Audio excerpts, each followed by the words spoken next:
Hello friends, આજે હું તમારી માટે લાવી છું એકદમ ટેસ્ટી લીલુંછમ લગ્ન પ્રસંગોમાં બને તેવું સુરતી તુરિયા પાત્રાનું શાક. તો તે માટે જીકે ફૂડ મેનુમાં તમારું સ્વાગત છે. અત્યારે આપણે એકદમ ઓરિજિનલ લગ્ન પ્રસંગમાં બને તે રીતે શાક બનાવી રહ્યા છીએ. તો આવી જ હેલ્ધી, સ્વાદિષ્ટ અને સરળ રેસીપી દરેક ટિપ્સ અને ટ્રિક્સ સાથે જોવા જીકે ફૂડ મેનુને લાઇક કરજો અને સબસ્ક્રાઈબ કરજો. તો ચાલો સૌથી પહેલાં આપણે શાકમાં નાખવાનો એક મસાલો તૈયાર કરીએ. તો તે માટે એક મિક્સી જારમાં 2 ટેબલસ્પૂન સફેદ તલ લેવા, તેમાં 1 ટીસ્પૂન કાચી વરિયાળી, 1 ટેબલસ્પૂન આખા ધાણા તેમજ 1 ટેબલસ્પૂન સિંગદાણા નાખી માત્ર 1 થી 2 વખત જરાક ફેરવીને અધકચરા વિડીયોમાં બતાવ્યા પ્રમાણે ગ્રાઇન્ડ કરી લેવા. ખૂબ જ હેલ્ધી સુરતી તુરિયા પાત્રાનું શાક બનાવવા માટે મેં એક તુરિયો લીધો છે. તેને ધોઈને વિડીયોમાં બતાવ્યા પ્રમાણે તેની છાલ કાઢી લેવી. તુરિયાની છાલ પૂરી રીતે ન કાઢતા તેને થોડીક રહેવા દેવી, જેથી શાક બન્યા પછી તુરિયા ગળી ન જાય. હવે વિડીયોમાં બતાવ્યા પ્રમાણે તેના મોટા ટુકડા કરી લેવા.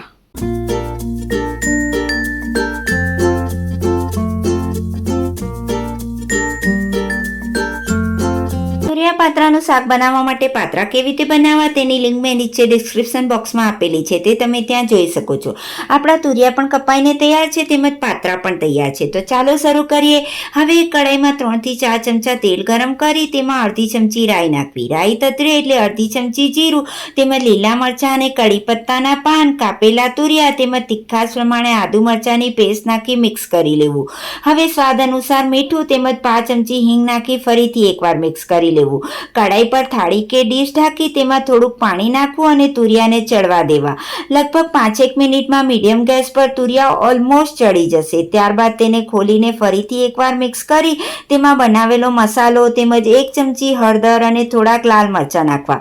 તમને લાલ મરચાં ન નાખવા હોય તો તમે સ્કીપ કરી શકો છો. હવે બધું બરાબર મિક્સ કરી શાકને મસાલા સાથે 1 થી 2 મિનિટ ચડવા દેવા. હવે આપણે પાત્રા નાખવાના હોવાથી થાળીમાંનું પાણી શાકમાં નાખવું અને મિક્સ કરી લેવું. પાણી ગરમ થાય એટલે કાપેલા પાત્રા તેમજ થોડો ગરમ મસાલો નાખી મિક્સ કરી લેવું. હવે શાક ઉપર થાળી રાખવી અને થાળીમાં થોડુંક પાણી નાખવું અને શાકને 5-1 મિનિટ ચડવા દેવું.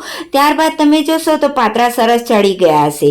આ શાક આમ તો થોડુંક રસાવાળું હોય છે, પણ ઠંડુ થતાં તેમાંથી રસો ચૂસાઈ જાય છે, પણ રોટલી અને પૂરી સાથે ખાવાની ખૂબ જ મજા આવે છે. હવે તેમાં 1 ચમચી સાકર, ધોઈને સુધારેલી કોથમીર અને પા લીંબુનો રસ નાખી મિક્સ કરી લેવું. તો તૈયાર છે ટેસ્ટી લીલું લગ્ન પ્રસંગમાં બને તેવું સુરતી તુરિયા પાત્રાનું શાક. આ શાક મેં ગણપતિ બાપ્પાને ચડાવવાના થાળ માટે બનાવ્યું હતું અને ખરેખર ખૂબ જ ટેસ્ટી બન્યું હતું.